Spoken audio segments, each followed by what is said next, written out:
The former University of Kansas teammates, Joel Embiid and Andrew Wiggins, have finally made it. They both signed their rookie extension contracts, reeling in $148 million over the next 5 NBA seasons. After a short but sweet display of dominance last season, Joel Embiid has garnered major national attention. As for Wiggins, the future is uncertain. But we know one thing: he can score at will. We know he has unparalleled athleticism even in the presence of his NBA peers. $148 million worth of defense and effort, though? This is going to be a big question and a big year for both of these young studs. Let's open it up with a few questions about these signings. Matthew, I want to talk about these signings. Yeah. They're similar. They came from the same school. Yep. This is going to be a big year for both of them. For Wiggins, I'm thinking it's a little bit of a bigger year for him. He's got to show something with the T-Wolves. He's got to show Tom Thibodeau that he's committed to defense, because that has been the biggest thing with Wiggins. He hasn't given his maximum effort on defense, and that's huge because he has the intangibles, he has the tools, he's got the crazy athleticism. If he gives some effort, I think Wiggins could be an all-NBA first-team defender, truthfully, and I think Jimmy Butler is going to bring that out. But until that actually happens, I don't know if Andrew Wiggins is worth $148 million over the next 5 years. What do you think?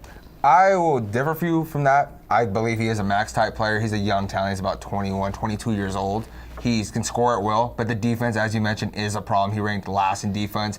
Opponents shot a true 56% while he was guarding him, making him the worst defender in the league. But that offense, that young age, and that young potential is just max-worthy. Yeah, I mean, he has the athleticism. His offense is pow. It's great. It really is. Yep. But I don't know. There's something about Wiggins that strikes me as a little bit underachieving so far. Granted, it's only been 2 years. Yeah. He scored 23.5 points last year, which is great by NBA standards. Do you think the introduction of Jimmy Butler to his basketball life is going to take a big toll on his defensive effort? Definitely. Jimmy Butler is not going to have none of that, playing no defense. You have Jimmy Butler on your team, you need to play defense. He's going to bring that old 2011 Chicago Bull defense that Tom Thibodeau loved. He's going to bring that to Wiggins, and I think this year we'll see Wiggins come out to not his full potential, but we'll see glimpses of potential being a great two-way player. Now, more specifically, what do you think he could eclipse this year? What potential do you see him fulfilling just this season? Just this season, he's not going to make any all-defense teams. We'll take that out the way, but he'll definitely be a top-tier scorer. I think he can average around 28 points a game this year. So I think scoring will go up. The defense effort will truly go up with Jimmy Butler there being his mentor. So I think we can just see an improvement on defense this year from Wiggins. Yeah, definitely. And as far as the other guy we mentioned in the intro, Joel Embiid. Yep. He played the other night, and only 15 minutes. It was pure dominance. He had 22 points, 7 rebounds, and 3 assists. But as we know, Joel has had major problems with injuries throughout his career. He only played 31 games last season, but he does look incredible when he's on the court. Yeah.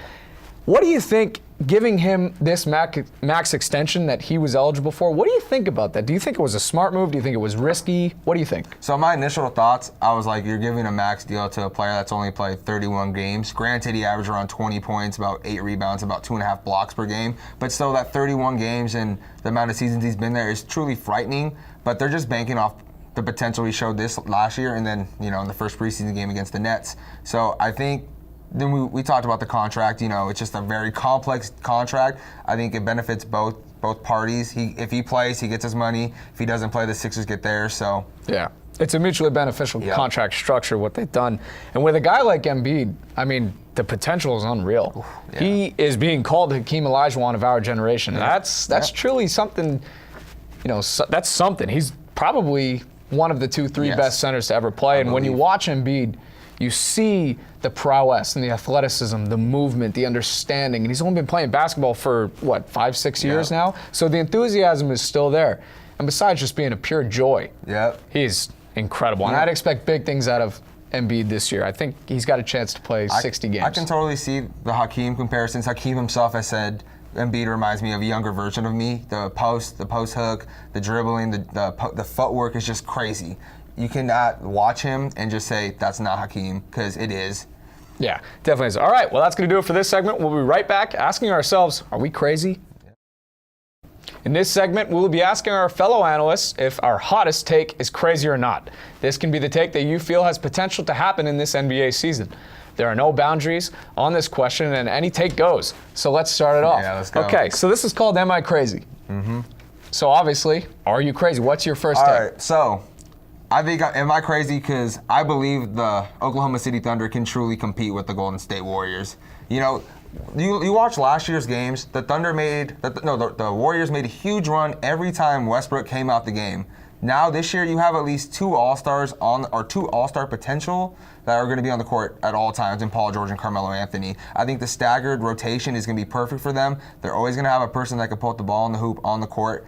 I truly believe that the Warriors can be beaten by Oklahoma City Thunder. Yeah, I don't think you're crazy for that at all. In fact, I agree emphatically with you on that one. I don't think it's out of line to say that. Yeah. I think the Thunder are going to be explosive. Just seeing a few games in the preseason, you see the potential. You see the scoring. You see Carmelo. He looks a little more energetic. Granted, it's the beginning of the season, but he does look like that old 2013, 2012 he's looking like he's playing motivated basketball. He's looking like, I'm finally in a place where I can truly win, and he's just loving it. He's enjoying it. And another big aspect of that, too, watching these preseason games, you see the defensive impact that Paul George has. It's blatant. It's obvious. He comes out of nowhere, boom, picks one guy's pocket. He intercepts a pass. Yep. His presence, him and Steven Adams. I think this could really be interesting for the Warriors going up against them. Sometimes we forget that Paul George was on that Indiana team that took the Miami Heat to about 7 games, 6-7 games. You know, him and LeBron were going toe-to-toe that series. Yeah, and at the time, the Heat were considered one of the greatest teams to ever do it, just like the Warriors are now.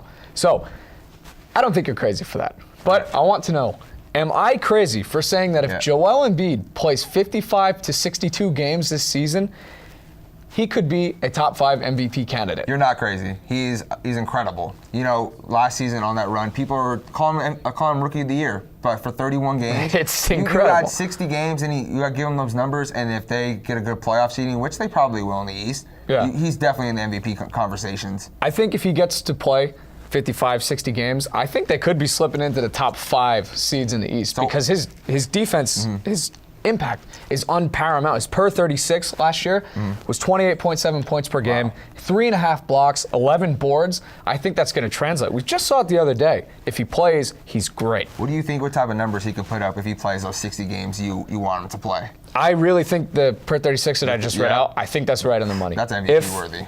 If not more boards. I think he could get 13 maybe because he's just so long. And with the inclusion of Ben Simmons and Robert Covington, this team's defensive potential is through the roof. It all starts with their centerpiece, which is Embiid. So yeah, we'll see. I don't think either of us are really crazy. Maybe next week we'll come back. We're missing our man Jordan, so maybe we'll get a crazy take next week. But that's going to do it for this segment. We'll be right back with our quick hitters. It's time for another new segment here on the NBA show on Coast to Coast. Quick hitters. I have 10 questions for us to discuss amongst ourselves. Each answer will be quick and concise. So let's get right into it. We've got 10 questions. We're going to start it off with what teams in the NBA are one move away from true contention? I'm going to have to say the Boston Celtics. You know, with Anthony, like the potential of getting Anthony Davis. You know, LeBron's still in the East, so they're truly are they a contender? I don't believe so. But with the addition of Kyrie Irving, then you have that young talent as a Jaylen Brown, a Jason Tatum. You add an All-Star in Gordon Hayward, but there's still LeBron James there. I believe they're one move away. And you know, we've all heard the rumors of Anthony Davis potentially going to Boston. I think that puts them in true contention. Yeah, I would love that move. But one team that I think is one move away from true contention could be the Washington Wizards. I think the move for them is to try to go get DeMarcus Cousins. They've got John Wall, Bradley Beal, Otto Porter. Now they might have to give up Porter. I don't know. But if they could manage to finagle a trade and get DeMarcus Cousins over there, I think that's going to give them some serious credibility when we're talking getting to the finals. Got some Kentucky teammates teaming back up if that happens, right? Yeah, it could be fun. With the other offseason moves they made, I think it's definitely a possibility. All right, a possibility. Time to move on. All right. We already talked about the Thunder a little bit, but we might rekindle our previous thoughts here. Between the Thunder, the Rockets, and the Spurs, who do you think is the biggest threat to the Warriors of the three? Brought him up earlier. It's definitely the Oklahoma City Thunder. You know, just adding Carmelo Anthony and Paul George into that team. It just truly just makes them a true contender because the Rockets added one All-Star, Thunder got 2 and with the MVP. So it's going to be interesting. I'm just going to throw a wrench in the debate here a little bit. I think the Spurs, if they make a move, if they ship LaMarcus Aldridge somewhere, get some pieces back for him, I think they could be a serious threat because we saw last year in Game 1 in the finals, they were up by 20-something points. Kawhi was dealing. They looked great. The system was working. Everything was going well. I think if they make a midseason move, that could be a serious threat to the Warriors. Who do you think they can add, though? Like, what could they possibly give up to add someone? You know, it gets tough there. It really does. But I think, man, I don't know. It's hard to think. Yeah. I would say they could maybe go up to Portland. Yep. They could try to get Nurkic. Yeah, Nurkic might not be a bad idea. I mean, I read an article today that they're not going to offer him an extension until probably after the season, making him restricted free agent next summer. So they could still get him cheap then. Yep. I think Nurkic would be a good play because, he was dominant last year when he played. All right, moving on. Speaking of DeMarcus Cousins, we were just talking about him. Do you think he will be a New Orleans Pelican at the end of the season? I don't believe so. I think Cleveland's calling. They want that, get rid of that Brooklyn pick, so. Yeah, I don't think he will either. Moving on. Who will be the worst team in the NBA's Eastern and Western conferences? I'm going Atlanta in the East, and I'm going Phoenix in the Sun and in the West. I'm sorry, the desert, but Phoenix is going to be pretty bad next year. Yeah, there's just not enough talent on that roster. They got a lot of young, underdeveloped talent, but not enough pure talent. Yep. For me, I've got the New York Knicks in the East. I think they have some good players, some decent players, but I don't see them succeeding. I really don't. Just with the Knicks' way they've been playing the last 3-4 years, I don't see them winning above 30 games. And I'm going to agree with you on the Suns because of what I just said. They have underdeveloped talent, got some potential for the future, but we'll see where that heads. All right, moving on. We're talking about the newly formed All-Star Game. Do you think it will revive this once revered primetime event in All-Star Weekend? I don't believe so. I just think that the players just do not care enough anymore. Ever since Dwayne Wade broke Kobe's nose in the All-Star game, the participants have not been playing their hardest. Yeah. No defense, and then I still feel this, especially this year, the Western Conference is just way better than the East. Some All-Stars are going to get snubbed. I don't like the 12 players per conference rule, but I don't like that at all. Yeah, I agree with you on that point, but I don't agree with you when it comes to the game. I think it's going to bring a pickup feel to this game. It's going to make it more personal between players who have never matched up. I think the All-Star game could be really fun. I'm looking forward to it. We'll see. I don't know. It just depends. If LeBron tries, I think they'll try. We'll see where that goes. All right, moving on. What do you think about the Milwaukee Bucks? Do you think they're going to take a step forward or a step backward this year? I think they're going to take a step forward. Giannis is coming back more mature, more developed. He's going to be a beast. Then you have players like Chris Middleton, the unsung player of that team. Then you have Thon Maker. You have Jabari Parker coming back. And then you also have the reigning Rookie of the Year, Brogdon. I think they'll take a step forward. I agree with you. I think they're going to take a slight step forward. Last year they won 42 games. I could see 45, 46 this year. That's pretty good for them. All right, moving on. This is a simple one. Are the Warriors going to repeat? Yes, the Warriors will repeat. I hate to say it, but they will. I am going to have to agree with you. I was thinking about going out on a limb there, but I need to see more during the regular season from the Thunder, from the Rockets, from the Cavs. Because truthfully, I don't really know about the Cavs. They got a lot of big-name guys, but we got to see them put up points that can match the Warriors. All right, moving on. This is a fun one. This is a point of debate. Will Kyle Kuzma or Lonzo Ball have a better rookie campaign for the Los Angeles Lakers? All right, so I've been on the Lonzo Ball train all year. Kyle Kuzma is surprising me. He is looking like a steal of the draft, but I'm going to stick with my boy Lonzo, just being a 6'6" point guard and revitalizing that UCLA program that finished about 15-16 the year prior he came, then finishing 31-5. He's a program changer. I believe he'll change the Lakers franchise. I think you're right about all of that. There's no problem with anything you just said, but I think Kyle Kuzma's going to have the better rookie year. When I look at Kuzma, what I watch in the Summer League, what I watch in the preseason, what you see all the hype just growing around him, I see a shot that falls at higher than average rate. I think he's got size. He's got good athleticism. I really think Kuzma's going to have a good year because you see it with certain guys. You can just tell right away. They're going to have an immediate impact. And the game that he plays is more of a spot, as of right now. It's more of a spot up. He's not going to be your first option kind of guy. So I think that's really going to help him because, like you said, Lonzo's going to be throwing the ball around with Kuzma sitting on the corner. That's really going to help him out. I think it's going to be a lot of fun. It's going to be a good rookie year. It's going to be really the rookie of the year could be a really tough it's choice. Going to be really tight this year. Yeah, it is.